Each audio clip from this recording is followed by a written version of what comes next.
On the morning of August 12th, 2000, the Russian Northern Fleet gathered in the cold waters of the Barents Sea. It was the largest naval exercise Russia had conducted in years. Dozens of ships moved through gray Arctic waves. Aircraft circled above.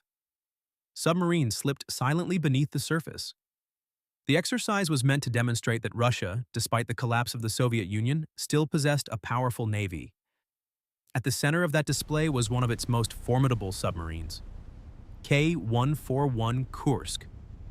Below the surface, inside the submarine's control room, the atmosphere was routine. Crew members monitored instruments. Sonar operators tracked contacts from nearby ships. Engineers checked propulsion systems as the submarine maneuvered into firing position. The exercise required Kursk to launch a practice torpedo against a simulated target. For submariners, it was a standard procedure. Weapons were loaded. Targeting calculations were confirmed.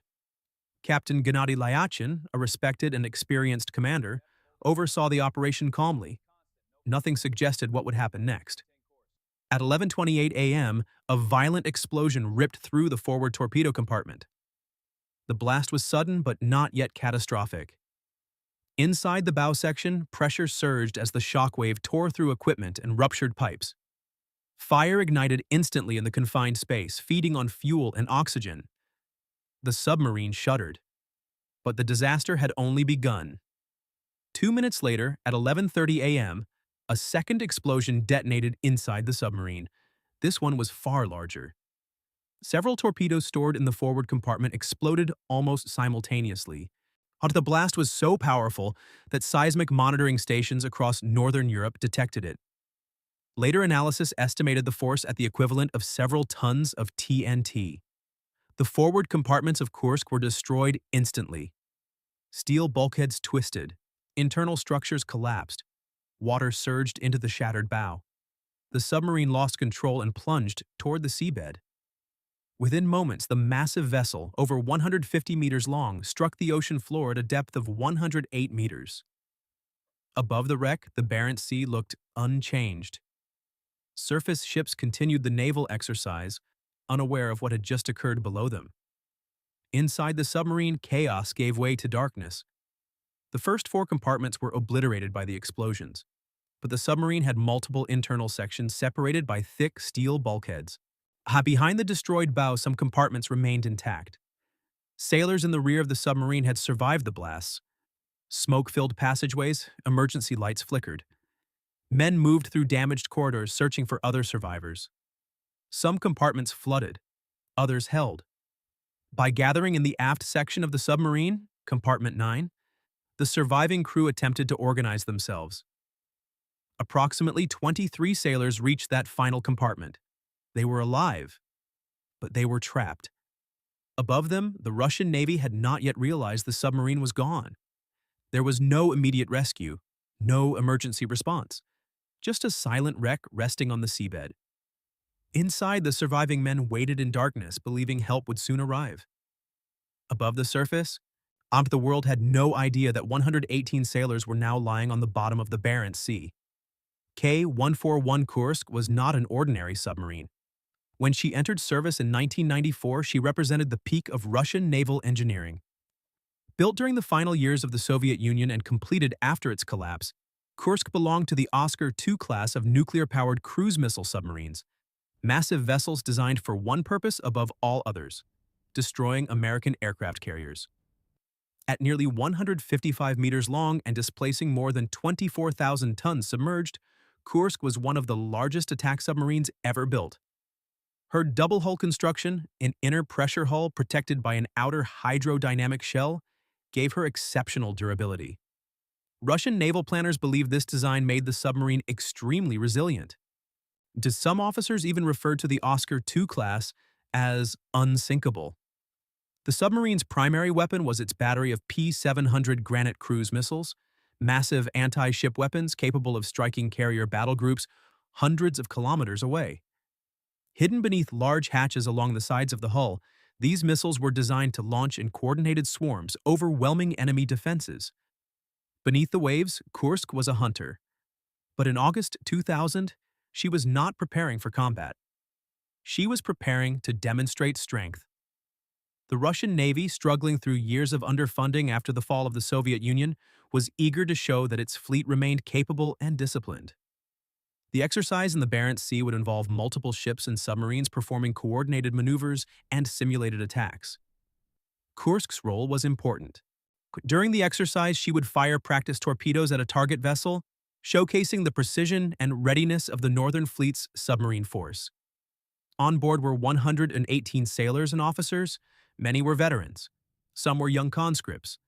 The submarine was commanded by Captain Gennady Lyakin, a highly respected officer known for professionalism and strict discipline. Among his crew, Lyakin was trusted. His submarine had a reputation for competence, and the mission that morning appeared routine.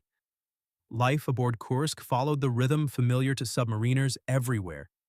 Narrow corridors, constant mechanical hum, rotating watches. Even during exercises, procedures were deliberate and controlled. The torpedo compartment in the bow held several weapons prepared for training operations. And these included practice torpedoes loaded with fuel but not explosive warheads, standard equipment for naval drills. The crew had performed similar operations many times before. To those aboard the surrounding ships in the exercise, Kursk was a symbol of Russian naval power. To the sailors inside her steel hull, she was home. A floating world sealed off from the ocean by meters of metal. That morning, confidence aboard the submarine was quiet but firm. The vessel was large, strong, advanced. No one aboard believed the ship itself was vulnerable. But the danger that would destroy Kursk did not come from enemy weapons or combat maneuvering. It came from within her own torpedo room. Inside the forward torpedo compartment of Kursk, a silent chemical reaction had already begun. The weapon loaded in the tube was a 65-76A torpedo, a large high-speed weapon powered by high-test peroxide, a concentrated form of hydrogen peroxide used as an oxidizer. In controlled conditions, the chemical allowed the torpedo to generate enormous thrust. But hydrogen peroxide is unstable. If it leaks and comes into contact with certain metals or contaminants, it decomposes violently, releasing oxygen and intense heat. Investigators later concluded that a defective seal inside one of the torpedoes began leaking the peroxide fuel. At first, the reaction would have been invisible: liquid seeping, heat building, pressure rising inside the torpedo tube. Then, at 11:28 a.m., the fuel reacted explosively. The first detonation tore through the torpedo room. It was powerful enough to rupture the torpedo tube, ignite nearby materials, and kill many of the sailors working in the compartment instantly. Flames surged through wiring and equipment as superheated gases expanded through the confined space. But the explosion was not yet the catastrophe recorded by seismic sensors. Inside the damaged torpedo compartment, several additional torpedoes remained stored nearby. Fire and heat spread rapidly. For 2 minutes, the situation escalated. Then the second explosion occurred. The remaining torpedoes detonated almost simultaneously. The blast was massive, later estimated to equal 3 to 7 tons of TNT. The shockwave traveled through the submarine's hull and into the surrounding sea with enough force to register 3.5 on seismic monitoring stations across northern Europe. Inside the submarine, the effect was devastating. In the first 4 compartments were destroyed almost instantly. The bow structure collapsed. Bulkheads ruptured. Superheated gases and seawater rushed through the shattered forward sections. Crew members in those compartments had no chance of survival. The explosion also crippled electrical systems and internal communications. Fires raged through damaged wiring, pipes burst under pressure, but the submarine did not break apart. Behind the destroyed bow were additional compartments separated by thick steel bulkheads designed to contain flooding. Those barriers held, at least temporarily. In the rear of the submarine, sailors who had survived the blast began moving through darkened passageways. Emergency lighting flickered weakly. Smoke and toxic fumes filled parts of the vessel. Some compartments were already flooded. Others remained intact. The surviving crew moved aft, away from the destruction, toward the last undamaged section of the submarine, compartment 9. About 23 men reached that final compartment. They sealed the bulkhead behind them. For the moment, they were alive. The submarine itself, however, was sinking. With the bow destroyed and multiple compartments flooded, Kursk lost buoyancy and control. The massive submarine began descending toward the seabed. Within minutes, she struck the ocean floor at a depth of approximately 108 meters. The impact was violent but not fatal to the remaining survivors. The rear compartments remained mostly intact. Inside compartment 9, the sailors assessed their situation in darkness. Power was gone. Communication systems were silent. The submarine was resting on the seabed, its bow obliterated, and its interior filled with smoke and fumes. But the men believed rescue was possible. At 108 meters, the submarine was deep, but not beyond the reach of rescue vehicles. They expected help. What they did not know was that above them, the naval exercise continued, and it would take hours before anyone realized that Kursk had vanished. At first, nothing seemed unusual. The naval exercise continued across the Barents Sea. Ships maneuvered. Aircraft circled overhead. Submarines moved through assigned positions beneath the surface. But as the hours passed, one absence became impossible to ignore. Kursk had stopped responding. The submarine was scheduled to report status after completing its torpedo exercise. That message never came. Initially, commanders assumed a communication delay, and submarines frequently experienced brief radio silence during exercises. Equipment failures were not uncommon. The expectation was simple. Kursk would re-establish contact shortly. But the silence continued. By afternoon, concern spread through the Northern Fleet command structure. Attempts to contact the submarine failed repeatedly. Sonar sweeps found nothing conclusive. Search operations began. Surface ships combed the exercise area. Sonar operators scanned the seabed for any sign of the submarine's position. Eventually, contact was made. Kursk was located resting on the ocean floor at a depth of 108 meters. The situation was now clear. The submarine had suffered a catastrophic accident and was lying disabled on the seabed. Inside the Russian Naval Command Center, officials believed that survivors might still be alive. There was reason for hope. The Oscar II class had multiple watertight compartments.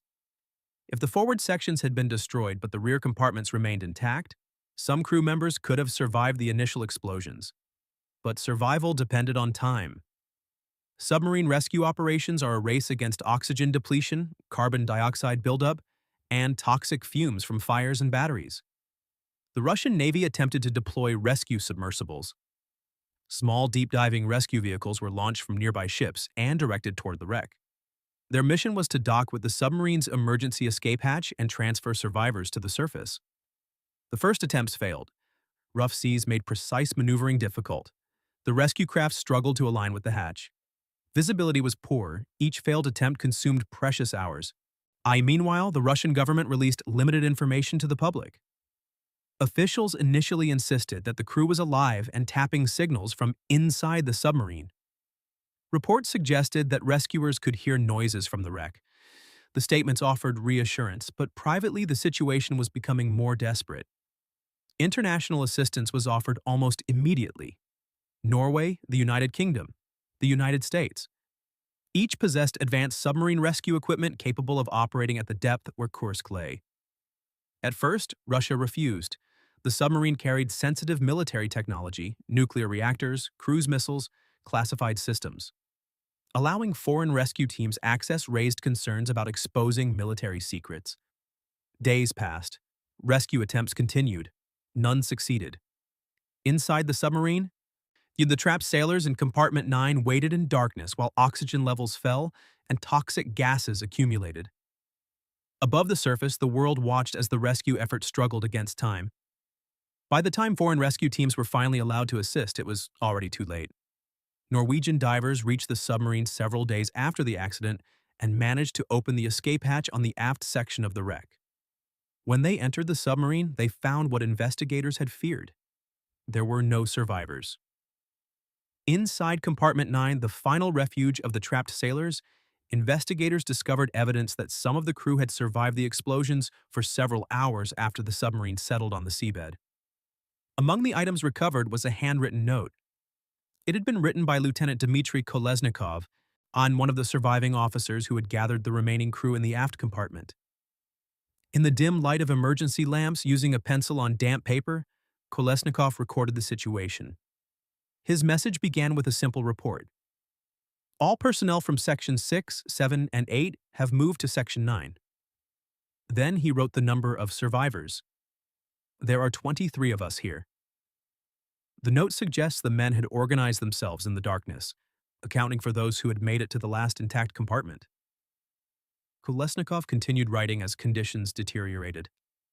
It's dark to write, but I'll try. By then, the submarine had been lying on the seabed for hours.